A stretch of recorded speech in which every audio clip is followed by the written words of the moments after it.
Welcome to Awaken the Mind, the NLP and Hypnosis Guide, hosted by David Uhas. You're listening to Awaken the Mind, the NLP and Hypnosis Guide, a podcast that inspires the curious to the professional to discover meaningful content and pursue their passions. My name is David Uhas, and I'm a master NLP practitioner and hypnotist, best known for losing over 100 pounds and running 6 marathons in 2 years. And I'm sitting down with hypnotists, NLP practitioners, and coaches to talk about their process, the lessons they've learned, and how to make an impact in the lives of others. Our guest today is Dr. Capri Cruz, and she is a licensed psychotherapist, hypnotherapist, and life coach. She is uniquely qualified to teach you how to create your best life because her own life began turbulently as an abandoned and abused child in the foster care system, which led her to becoming a homeless teenager. She went on to honorably serving her country for 20 years in the U.S. Navy and ultimately found her life's purpose by helping others emotionally heal from their own trauma. One of her most successful techniques is in teaching you how to activate the power of your subconscious mind, which allows you to tap into the power of creating a new identity for yourself with the ultimate goal of maximizing your superpowers, which is the title of her latest book on Amazon. Dr. Cruz offers online hypnosis and coaching sessions, also the FigureBlueprint online course, and in the near future, she will be offering a training on the 7 steps to maximizing your superpowers, which is a streamlined blueprint for people to follow to achieving anything they want in life. And please give a warm welcome to our lovely guest today, the beautiful Capri Cruz. Hello, Capri. Hello. That was amazing. Thank you so much. I'm so excited to be here. Well, I'm excited that you are here today, and thank you for being here today and taking some time out to be on our show. Absolutely. Thank you. Cool. I'd like to learn a little bit about you. This is our first time meeting. I know that our listeners want to get to know you as well. So tell me about yourself growing up, your hobbies, interests, where you were born, role models, family, schools, etc. Yeah. So, I always like to say that I am the 2.0 version of myself today. And the 1.0 version of myself started out in foster care. And, I was just a child of 2 parents who happened to be, substance abusers, as many parents are. And now that I work in a psychiatric field with substance abusers and other, regular folks, everybody, we all have our own issues. They were just 2 people doing the best they could with the knowledge that they were given from their parents. But I know that today. I didn't know that, when I was in my teens and 20s and 30s. And so I ended up growing up in the foster care system because they didn't know how to be very good parents. And unfortunately, there's a lot of people out here in the world. We're not taught how to be good parents sometimes. And the children suffer because of that. So I suffered because of that most of my life. And to be quite frank, I don't suffer as much as I used to, but there is a residual effect of generational stuff that I have to clear up for my future grandchildren and my daughter. And so, the saga continues, but I'm doing very well today. Growing up in foster care was very difficult for me because I internalized my experiences. Because as a child, I didn't, first of all, have anybody to reach out to. I never had relationships with any of my family members. They were physically there periodically, but I didn't have relationships with them, so we didn't communicate on a regular basis. So when I was being abused in foster care, I had no one to reach out to. You have your social worker, and I'm not really sure if I said anything to my social worker or not. I'm pretty certain we did because my brother was 5 years older than me, and he was very verbal. But it went on to the point where eventually I moved in with my grandfather when I was a teenager. And then after the physical and emotional abuse and some sexual abuse growing up, then I got sexually abused again by my grandfather. And eventually I just ran away. I became a teenager. And, rebellious teenage behaviors, don't usually work for kids. But in that instance, I became a little rebellious and I ran away.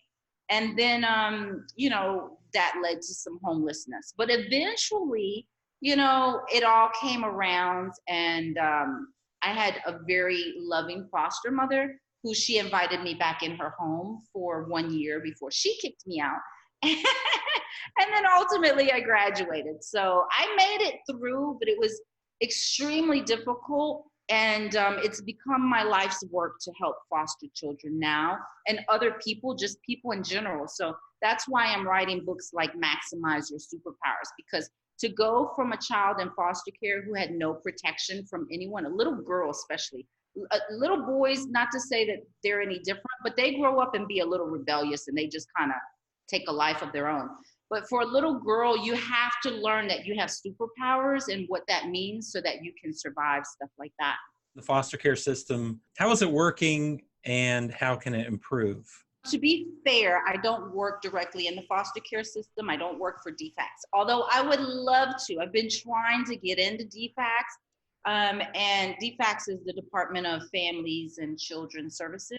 And some states, they call it Department of Children and Families. So, and that's really, that depicts the problem with government agencies like that. There isn't any consistency in the nation, right? If the states can't get the name of the organization consistent, imagine how much inconsistency is happening inside the department. So I don't know honestly what's going on today, but when I'm able, I go and I speak to the children and I give away my first book, which is called From Foster Care to Fabulous, an Imperative Movement. That was my first book, and I really love that book because I talk to the foster child directly and I show them my experience so that they can feel that they can relate to me. And then it kind of turns into a little bit of a workbook, and I give them exercises and activities and affirmations and things that they can heal themselves and help themselves, throughout foster care and later on, because that's kind of how I had to do it. I had to figure it out. No one really solved my problems. I had to keep digging and seeking help until I figured it out. It sounds like there's a good opportunity for maybe the birthing of some kind of program to get involved with them. And that's really nice that you go there and share your time as well as your testimony. It's so necessary. I think I was just talking to a gentleman today who's a father, and he's had so many legal problems trying to get custody of his kid and all this kind of thing.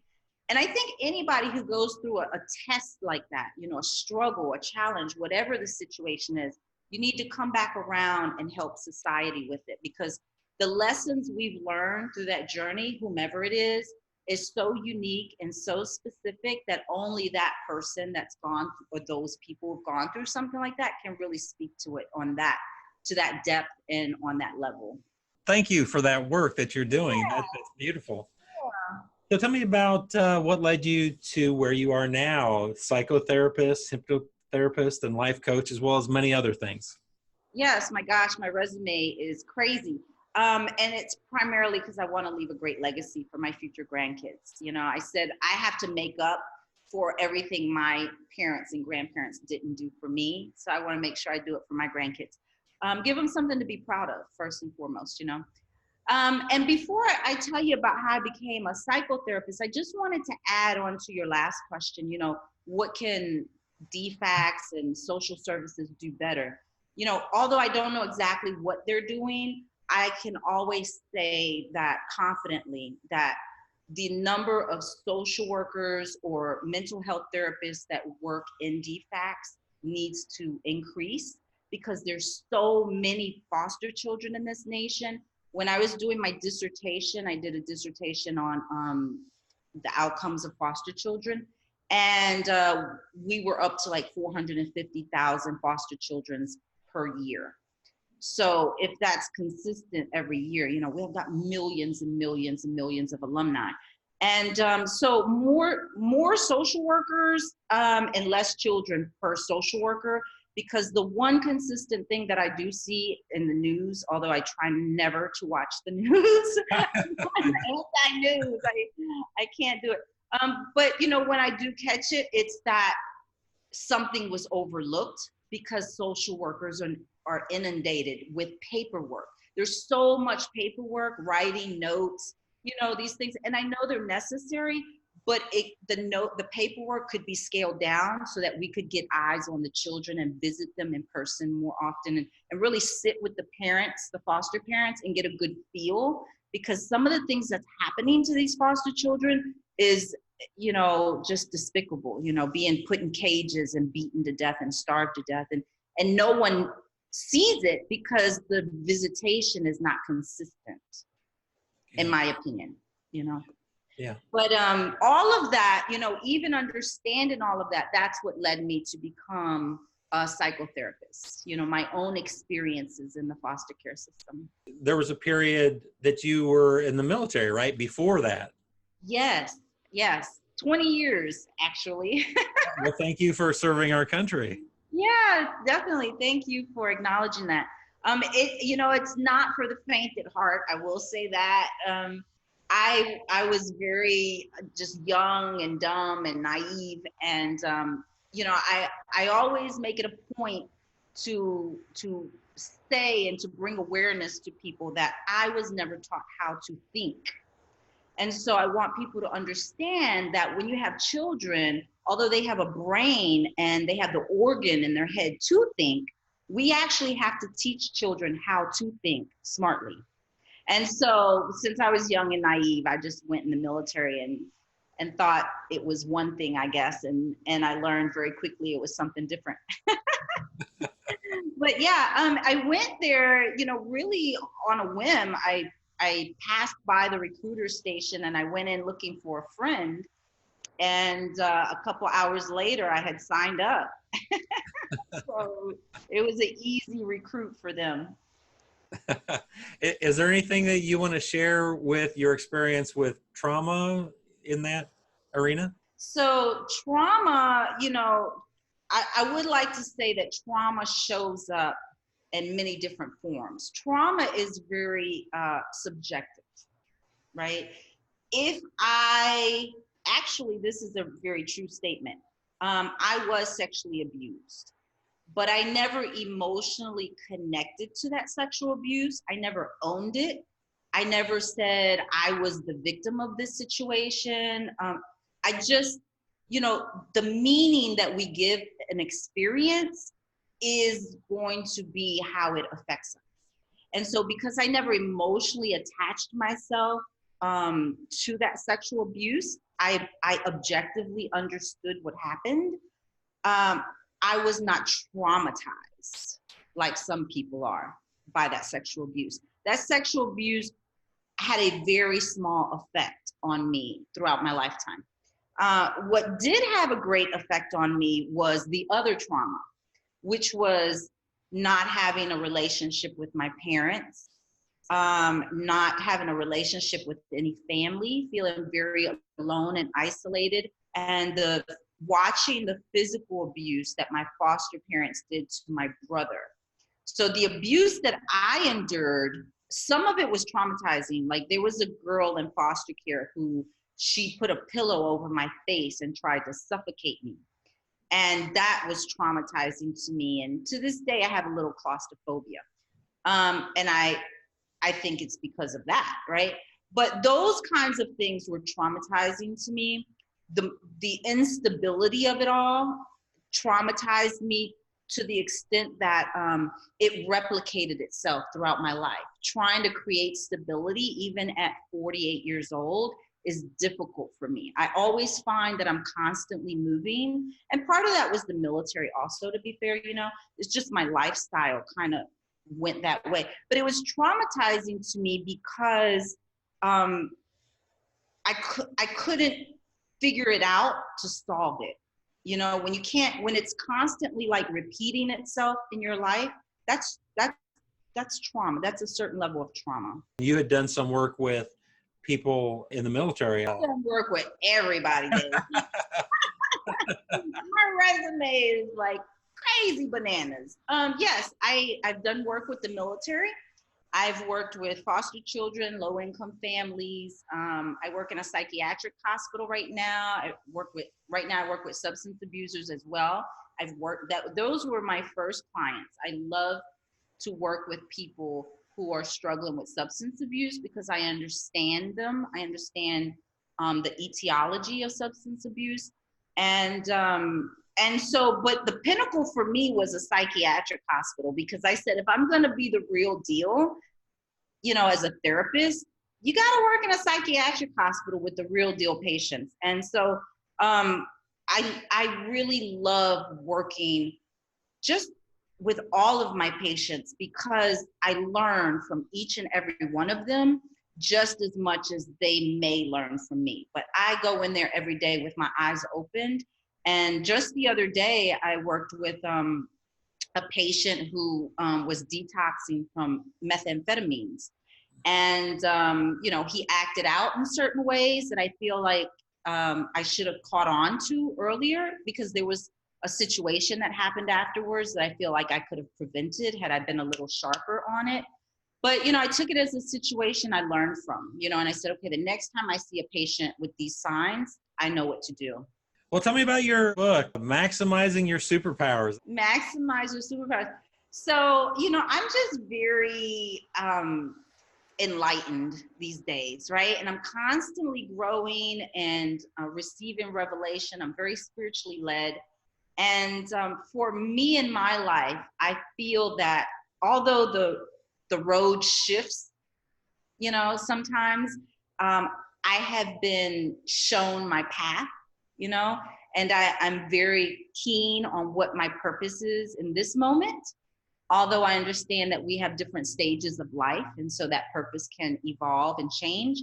But right now, my purpose is to really teach people about how to get in touch with their authentic powers as a human being. Because what I understand as a graduate of hypnosis now, I'm so proud to be a certified hypnotherapist, because although I was in psychotherapy my whole life, I always had a therapist on and off, I still had issues, right? But it wasn't until I learned hypnosis and the power of the mind that I was able to reprogram my own subconscious mind. And that's where it's at, because everything that we are is a byproduct, if you will, of what's programmed in our mind from before we were even born. It was while we were still in the womb. We were affected by environmental influences through the womb. And so I just learned about the different brainwave stages, and just basically that from 0 to 2, we're pretty much asleep, right? Or 0 to 1. But from 1 to 7, we're all subconscious mind. Everything that enters our 5 senses is going directly into the subconscious mind, because the conscious mind doesn't even, which is the conscious mind is where we make our rational decisions and our willpower and things of that nature. It's not even beginning to develop until we're like, I don't know, 5, 6, or 7. But in that latter part. And then it doesn't fully develop. Maybe you and your listeners have heard this before. Men's brains don't fully develop till they're 25. And so that's what they mean. The conscious mind doesn't fully develop until we're 25.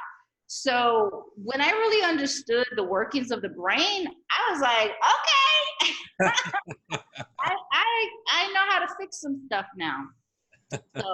So that's what I'm doing. I'm just really teaching people everything that I've learned, how to turn your life completely around. Whatever change you want to make in your life, it's got to come from reprogramming your subconscious mind, because the person in the life that you want to really have has to come from a different mind than you work with right now, because you are the best of what your brain knows right now. So if you want to improve, you got to improve your mind, and how that works. And so that's hypnosis. And that's where, affirmations and things like that come from. There's only 2 or 3 ways to reprogram the subconscious mind. Hypnosis is the best. You have lots of books. At first I thought, well, that is so cool. She's an author. And then I got on your website and you've got like 6 books. I don't even know, to be honest. Plus you're co-author with other people doing books. Yeah. So my second book was a co-author. And then I created some ebooks. And then, so in the physical book world, Maximize Your Superpowers is my third book, I think. Yeah. Okay. But I love to write, and I think people who go on to get a PhD must love to write, because you got to write that dissertation. So I love to write. I've been writing articles and been published in online sites and stuff like that recently. And I just feel like I have a lot to say now. You know what I mean? Like I understand some secrets of just being human, and it's not really secret. It's just many people were never taught. And so I want to get it out. I want people to know how to fix themselves and fix their life and improve it and just be happy, get it together. You have several programs, coaching as well as business to business. You have a 6-figure blueprint online course. Who would that be for? Yeah, so the 6-figure blueprint, that's for anybody that wants to earn 6 figures. And 6 figures runs from $100,000 to $999,999. So when I not really learned, but when I gained that awareness, I was like, holy moly, that's a big range for 6 figures. I need to teach people how to do this. My life is such a big ball of yarn, right? So I'm going to go back a little bit. But my brother is an entrepreneur by nature. I'm not an entrepreneur by nature. I learned how to become an entrepreneur. And so it's pretty tough when you're not authentically that thing, and especially an entrepreneur. People aren't really taught these things, right? We're not taught in school how to be an entrepreneur, but yet society is really moving in that direction in this decade, And so I just put together this training. I created it from a 3-pronged approach. And it's learn about your mind, learn about your mission, and learn how to make money from them. So I teach people about the brain and how it works and why we have sabotaging financial problems and all this kind of thing. And then when you become very mission oriented, you're not just being an entrepreneur, which can be exhausting, right? You're like, oh, I'm tired. I don't want to do this crap no more, right? It takes some entrepreneurs 10 plus years to really get going and see a profit. So if you're just trying to be an entrepreneur, you're going to fail. You got to be mission led. It's got to be something sustaining from your spirit. So that's what I teach them in that course. But what I found, the reason I went kind of in a different direction than personal growth and mental health and all this, and I went into finance, is because as someone who grew up in the foster care system, I had to rebuild everything. I started with nothing, not even wisdom or intelligence. I had to figure out how to think. And thank God for people like James Allen and Jack Canfield and Think and Grow Rich and Bob Proctor and Brian Tracy. I've been around Brian Tracy, Zig Ziglar, but there's one specific one that I love more than anybody, and it's slipping my mind, oddly enough. Oh, Dr. Robert Anthony changed my life. The Ultimate Secrets to Total Self-Confidence. When I finished that book, that's when I wrote my first book, because he touched on so much creative faculties discussion that my brain just kind of like went into overload, and I had all these great ideas, and he just was phenomenal. But so I created the 6-figure blueprint because I was broke. I had no family, I had no wisdom.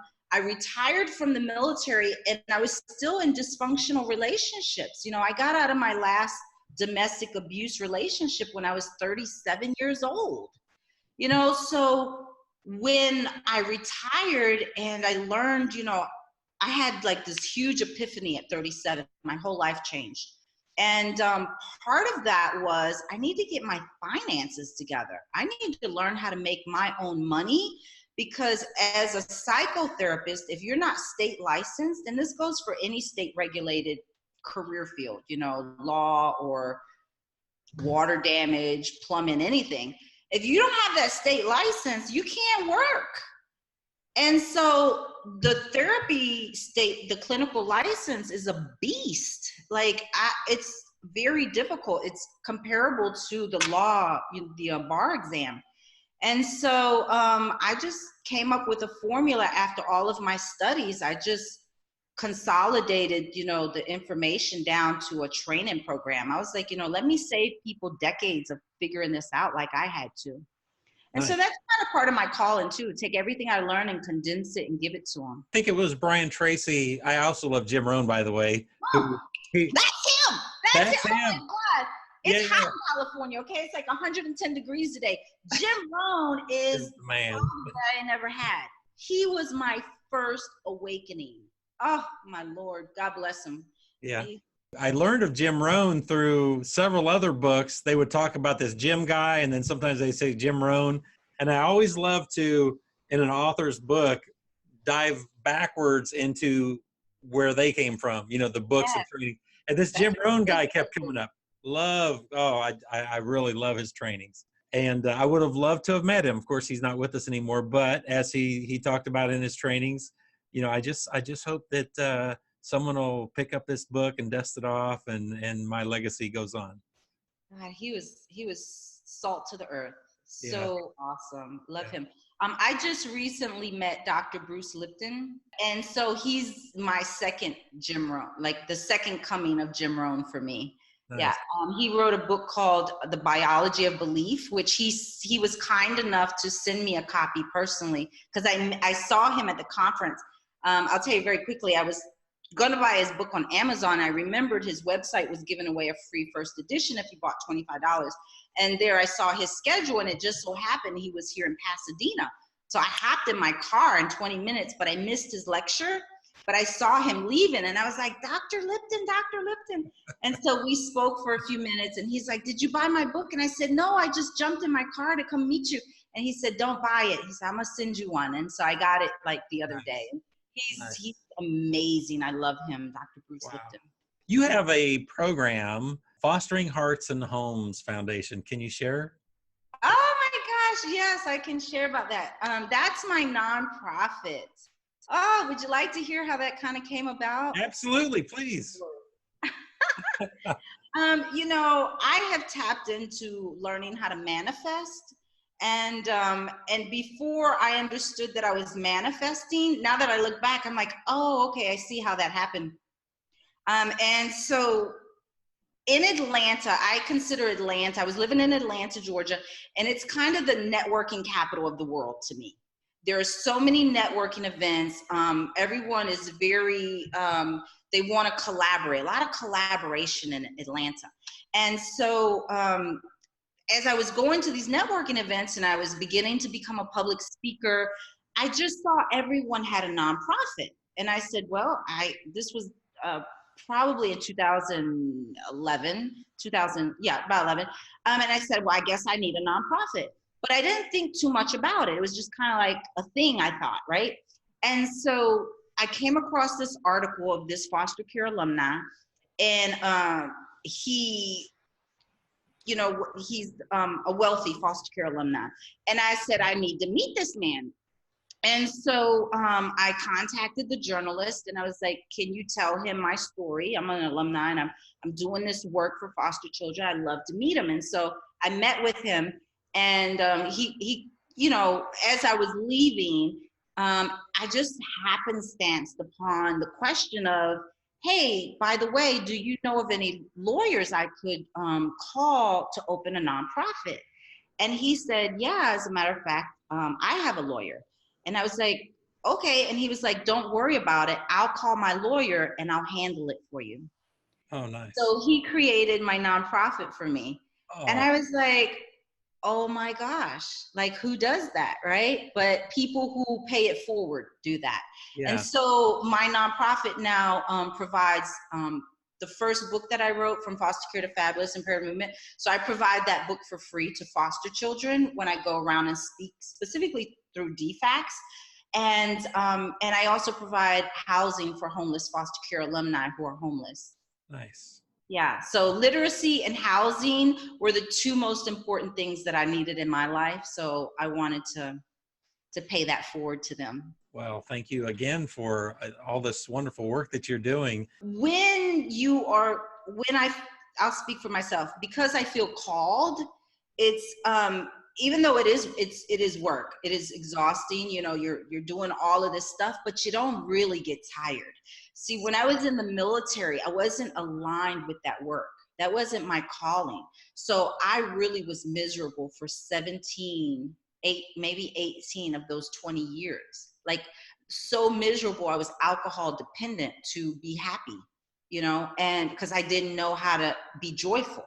And so when you work in the thing that is natural for you, you're on all the time. You could stay up hours, you got to go to bed, but you're like excited to produce and create and help and, heal people and educate. And it's just awesome. What kind of clients do you attract, or who are your favorite clients to work with?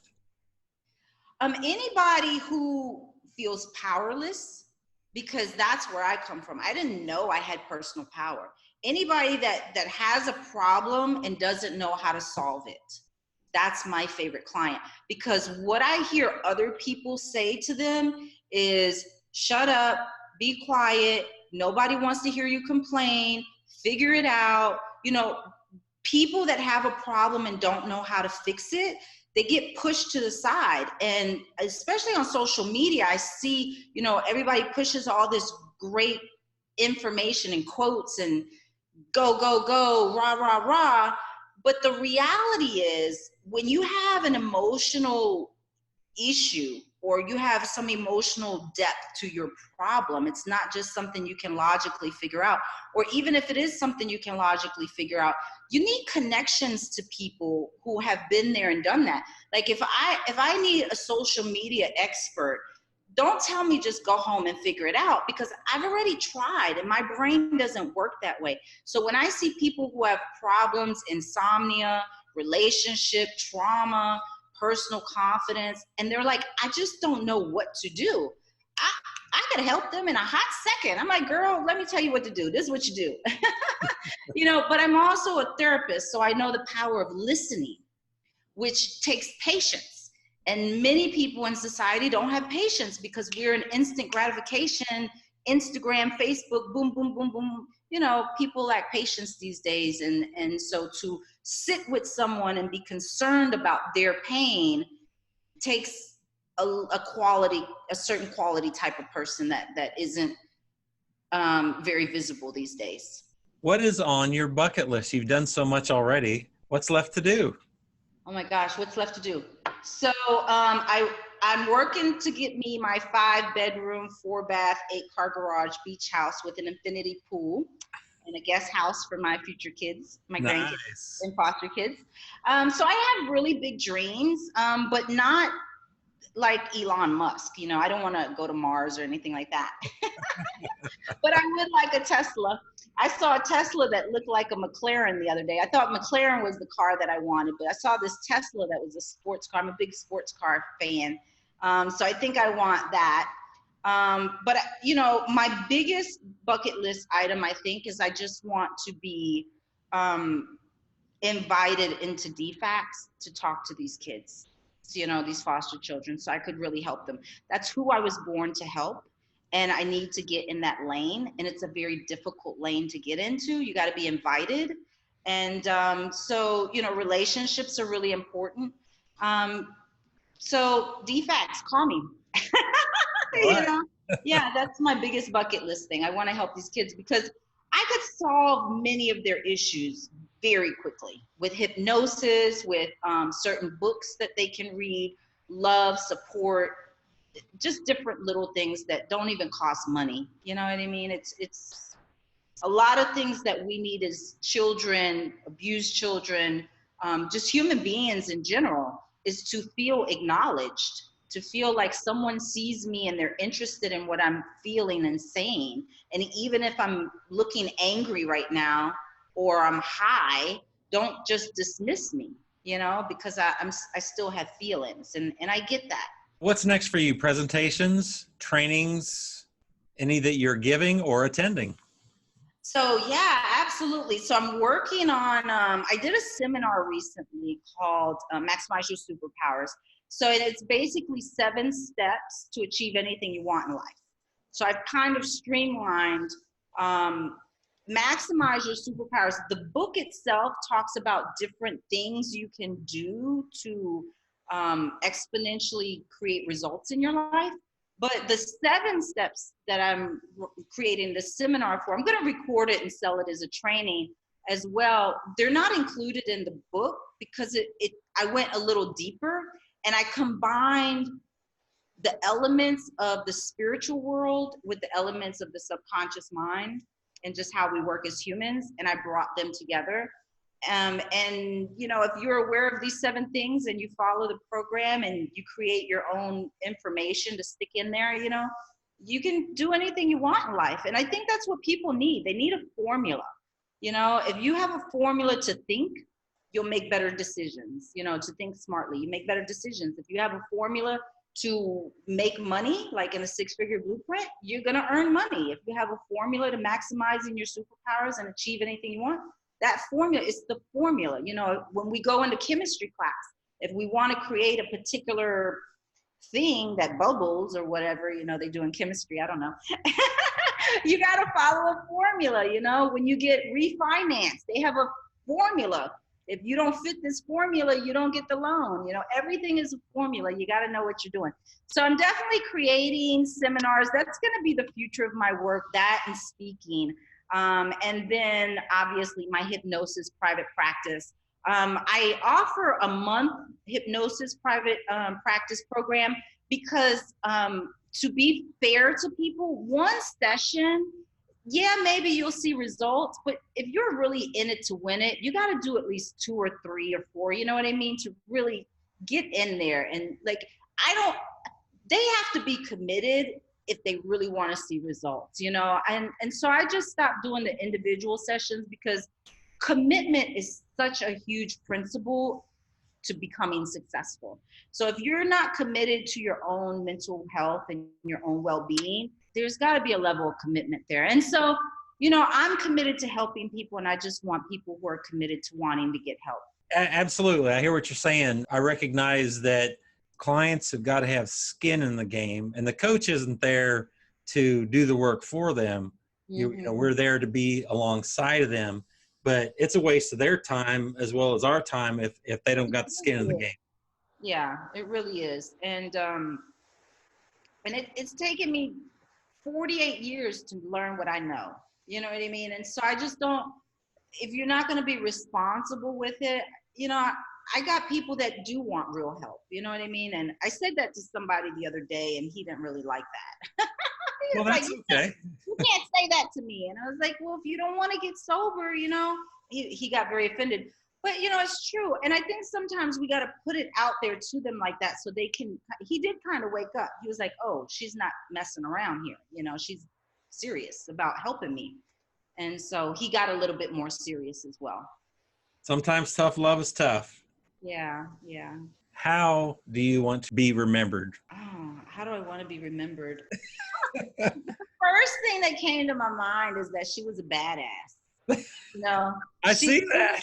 Yeah, she did not let life kick her ass. She figured it out and she won. Yeah, that's how I want to be remembered. What is the best way for our listeners to get a hold of you? My website is capricruz.com, and Instagram and Facebook are my 2 primary social medias, and I'm at DR for Dr. Capri Cruz. Well, I want to thank you, Dr. Capri, for being here today. And you are a badass. And I envision people possibly in the foster care system listening to this and you being an incredible, powerful woman, inspiring them to see who they can be and what they can become. And their life is full of potential. So thank you for being here. You're very welcome. And I just want to say this one last thing.